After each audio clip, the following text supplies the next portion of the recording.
बातचीत करते हैं। आज जैसे हमने कहा था कि कृषा गुप्ता से बात करेंगे जो देश की सबसे युवा फंड मैनेजर्स में से एक है। कृषा गुप्ता ने एक फंड क्रिएट किया है जिसका साइज 100 करोड़ का है। फंड का नाम है Chanakya opportunity fund.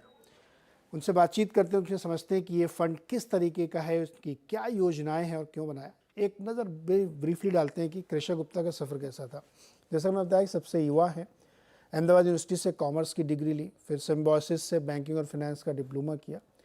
Vodafone idea से अपने करियर की शुरुआत की और 2019 में सबसे युवा चार्टर्ड अकाउंटेंट भी बनी है। इस तरह कृषा का सफ़र रहा। क्या है चाणक्य अपॉर्चुनिटी फंड? तो ये एक फ़ंड क्रिएट किया उन्होंने और इस फंड के में 100 करोड़ का उन्होंने एक टारगेट रखा है जो उनके पास है। और इस फंड का ज़्यादातर वो निवेश स्मॉल एंड मीडियम इंटरप्राइजेस और स्टार्टअप्स में करेंगी। ज़रूरत पड़ने पर 100 करोड़ और भी निवेश के विकल्प हो सकते हैं। फिलहाल 25 कंपनियों में निवेश की योजना है। अगस्त में सेबी से इनको फंड लॉन्च करने की मंजूरी भी मिल चुकी है। कैटेगरी 2 AIF का ये फंड है। कृषा बहुत बहुत स्वागत है हमारे साथ जुड़ने के लिए, आवाज़ से बात करने के लिए। सबसे पहले तो आप हमें यही बताइए कि आपका ये प्रोफेशनल सफ़र शुरू कैसे हुआ, क्या क्या चीज़ें थी इसमें? मेरी हायर एजुकेशन का विजन ही यही था कि मुझे अगर कुछ करना है बड़ा तो मुझे कैपिटल मार्केट्स में ही आगे बढ़ना है। तो आफ्टर डूइंग माय CA जब मैंने अपनी फैमिली का पोर्टफोलियो मैनेज करना शुरू करा and I started leveraging it, मुझे रियलाइज हुआ कि दिस इज समथिंग जो मेरा इंटरेस्ट एरिया है। And accordingly after completing my CA जब मैंने वोडाफोन आइडिया लिमिटेड ज्वाइन करा, in that I was in investor relations and treasury. जो कैपिटल मार्केट्स एंड डेप्ट मार्केट का इतनी बड़ी कंपनी में मैंने चीजें सीखी है, उसको प्रोफेशनली यूटिलाइज किया है एंड आज जब मैंने वो रिटर्न्स अचीव करे हैं, मेरा विजन वही था कि हमें कैपिटल मार्केट्स में एक कॉन्ग्लोमरेट खड़ा करना है एंड एक बड़ा सा कंपनी खड़ा करना है, जिसके लिए मैंने ये AIF लॉन्च किया है। ओके, फैमिली पहले मैनेज किया, फैमिली ऑफिस की तरीके से, उसके बाद एक बड़ा फंड क्रिएट करना और काफ़ी बड़ा करने की योजना है। कृषा, ये जो आपने चाणक्य अपॉर्चुनिटीज फंड बनाया जिसमें 100 करोड़ है, ये किस तरह का है, कैसे निवेश करेगा, इसके बारे में बताइए। Chanakya Opportunities fund SEBI registered category 2 AIF है, जिसमें हम 51% अनलिस्टेड कंपनीज में इन्वेस्ट करते हैं and rest 49% in listed companies. Now Chanakya is a 100 crore fund with a green show option of 100 crores, तो it is in total a 200 crore rupee fund. अब हमारा जो कॉन्सेप्ट था कि हमें 51% जिन कंपनीज में इन्वेस्ट करना है, ये ऐसी कंपनीज में इन्वेस्ट करना है जो बहुत छोटी ट्रेडिशनली ड्रिवन कंपनीज होती है, लेकिन जिनमें पोटेंशियल होता है SME एक्सचेंज प्लेटफॉर्म पे लिस्ट होना। एक पोटेंशियल है उन कंपनीज में एक वैल्यूएशन तक जाना एंड उस कंपनीज को लिस्ट करके अपने इक्विटी पावर को लेवरेज करना। इसलिए हम वो 51% हमने उस तरीके से डिवाइड कर रखा है। रेस्ट 49% हमने इस तरीके से डिवाइड करा है, जिसमें से हम 25% micro small cap medium companies में इन्वेस्ट करना चाहेंगे एंड रेस्ट 24% हम इन्वेस्ट करना चाहेंगे जो करंटली SME एक्सचेंज पे लिस्टेड है। कृषा, चूंकि देश में बहुत अपॉर्चुनिटी है निवेश की, SME में, स्टार्टअप में, माइक्रो में, आपने ये क्यों सोचा कि हमें सिर्फ SME पे फोकस करना चाहिए? क्योंकि बहुत सारी बड़ी company small cap mid cap में भी जहाँ पे बहुत अपॉर्चुनिटी है, लेकिन आप सिर्फ SME पे फोकस करना चाहते हैं, उसमें भी 51% अनलिस्टेड में। इसके पीछे क्या रीजन है? आज अगर हम अदानी जैसी कंपनीज या बिरला जैसी कंपनीज में इन्वेस्ट कर देते हैं, आई थिंक उनका एक स्टैग्नेंट पॉइंट आ चुका है कि अब वो उस लेवल से ज्यादा शायद ग्रो ना कर पाए। जबकि India being a developing economy, आज इंडिया की पॉपुलेशन बहुत ही अनऑर्गेनाइज्ड सेक्टर के ऊपर डिपेंड करती है एंड ये बहुत छोटी कंपनीज होती है, ट्रेडिशनली ड्रिवन कंपनीज होती है, जो ही कल उठ के ब्लू चिप कंपनीज बनेगी, फ्यूचर में इंडिया को रिप्रेजेंट कर पाएगी। तो आई थिंक एक अनटैप्ड मार्केट है SME मार्केट, जिनको अगर पोटेंशियल मिलता है एक्सचेंज पे लिस्ट होने का एंड इक्विटी पावर को लेवरेज करने का, एक फंडिंग की जो उनके पास नेसेसिटी चाहिए उनको, वो अगर मिल जाती है उनको एंड वो लेवरेज कर सकते हैं अपनी पावर को इस प्लेटफॉर्म पे, तो they can be the future blue chip companies of India. तो इस पर्पस से हमने चाणक्य लॉन्च किया था कि हमें इन्वेस्ट तो एसएमई कंपनीज में ही करना है। एंड कंसिडरिंग द ट्रेंड, 5 साल से मैं इन्वेस्ट एसएमई कंपनीज में ही करती आई हूँ। मैंने देखा है मेरे पोर्टफोलियो को मल्टीप्लाई होते हुए, मैंने देखा है कंपनीज को वैल्यू बेट पे लिस्ट होते हुए। तो आज उन कंपनीज को एक एडवांटेज मिलना चाहिए। एक 2019 में एक टाइम था जब सिर्फ 50 कंपनीज पूरे साल में लिस्ट हुई थी एसएमई प्लेटफॉर्म पे, एंड आज इट इज ऑलमोस्ट 200 कंपनीज जिनको हम देखते हैं इसी साल में लिस्ट होते हुए, and at a very proper valuation also. And उन्हीं का आज एक एडवांटेज बनने वाला है वो कंपनीज को, जिन चीज से, जिस फंड से वो एक मास कंज्यूमर को प्रोडक्ट बेच सके। बड़ा बोल्ड स्टेटमेंट है कि बहुत बड़ी कंपनियों से ज़्यादा छोटी कंपनियों में बड़ा बनने की गुंजाइश होती है, जो आपकी फिलॉसफी है, लेकिन रिस्क भी बहुत ज़्यादा होता है फिर एसएमई में।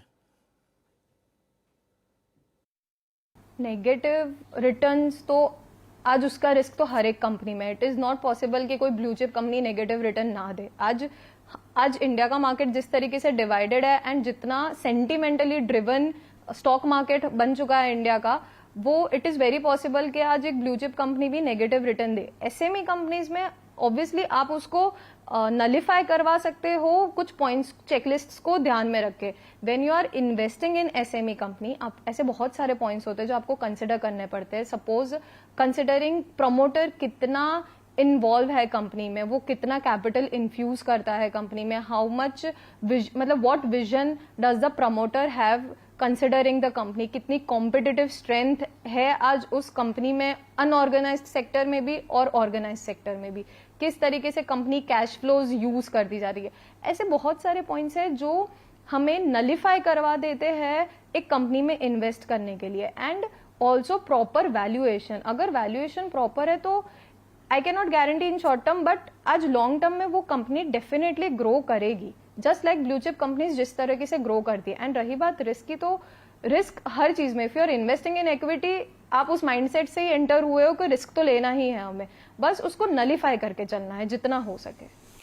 ओके, आपने कहा कि 100 करोड़ का फंड आपने रेज करा है और 100 करोड़ का आपने ये आगे जाने के लिए ग्रीन शू ऑप्शन भी रखा है, तो क्या प्लान है आगे? ये इतना ही रखेंगे या और फंड रेज करने की तैयारी? क्योंकि ट्रस्ट बिल्ड हो गया आपका, आपके पर लोगों का, जिसकी वजह से आप फंड रेज करिए। फर्दर क्या प्लान्स?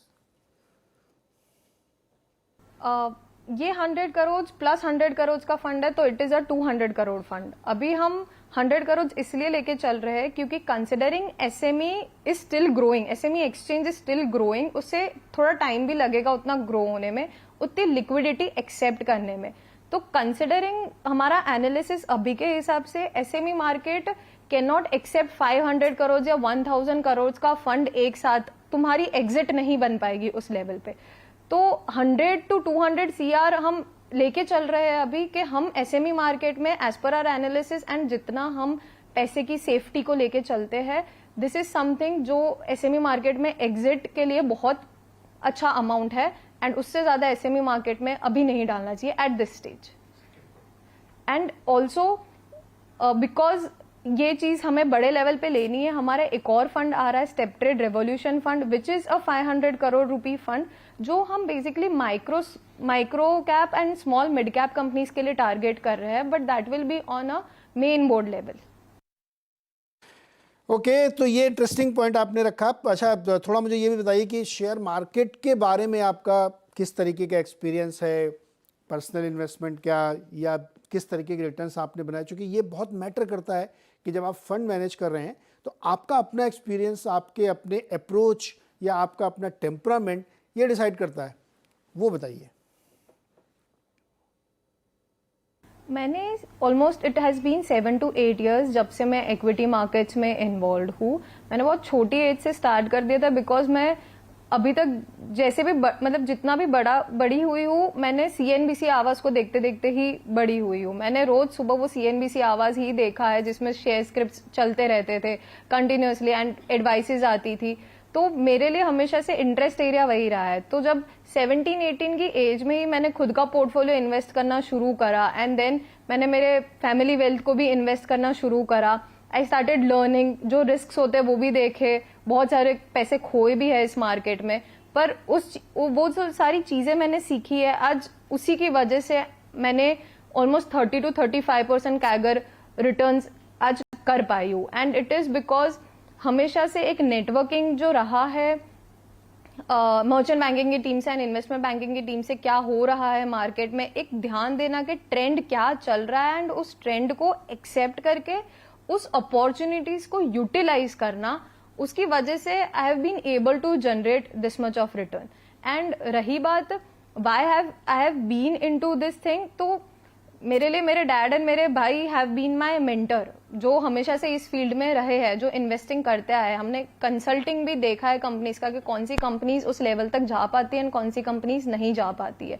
तो if you are saying about one stock जो मेरा मल्टीप्लाई हुआ है, तो it is a recent stock जो हमने इन्वेस्ट किया है from Chanakya Opportunities Fund. It is on main board. IPO आया है प्लाजा केबल्स करके, प्लाजा वायर्स लिमिटेड करके.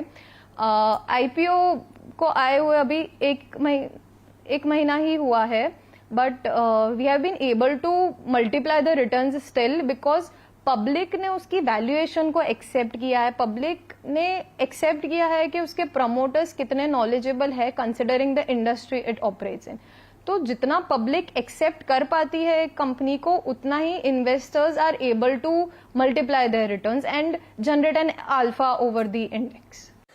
Very interesting. 24 साल की उम्र में 100 करोड़ का फंड मैनेज कर रही, 100 करोड़ और मिल सकते हैं और 35% का कैगर, ये बहुत इंप्रेसिव है कृषा. बहुत सारे युवा लोग आपको सुन रहे होंगे, इस समय देख रहे होंगे, उनको क्या सलाह देना चाहेंगे आप निवेश के बारे में? सी कंसिडरिंग इंडिया जैसी डेवलपिंग इकोनॉमी जितना फास्ट ग्रो कर रही है, वर्ल्ड की कोई भी कंट्री इतना फास्ट ग्रो नहीं कर पा रही है. आज की यंग जनरेशन को एक बहुत बड़ी अपॉर्चुनिटी है फाइनेंशियल मार्केट में एंटर होके अल्फा जनरेट करने की. मेरा पर्पस, मतलब the way I have been grown, मेरा हमेशा से यही रहा है कि if you have a mentor who can guide you every decision that you take. मतलब आज मेरे पास मेरे पापा एंड मेरे भाई है जो मुझे हमेशा से गाइड करते आए कि whether this is a right decision और नॉट. एंड एक रिस्क टेकिंग में एक सपोर्ट जो मिलता है हमें कि हम कितना ग्रो हो पाएंगे उसकी वजह से. तो have a mentor always in your life जो आपको हेल्प आउट कर सकता है इन टफ सिचुएशंस. एंड रही दूसरी चीज, it will be take risks but take calculated risks. ऐसे ही SME market is risky and उसको आपको बिना सोचे समझे you don't have to enter, you can not enter that market. अगर आप में वो समझ है कि किस तरीके से एसएमई मार्केट वर्क करता है, किस तरह की कंपनीज आती है and you have a proper exit plan, then only you invest in SME. and also to recommend, always invest in equity market only if you have a proper exit plan. उसके बिना कभी invest मत करो equity markets में. So always take calculated risks and have a mentor in your life जो आपको guide कर सके हर पाथ पे.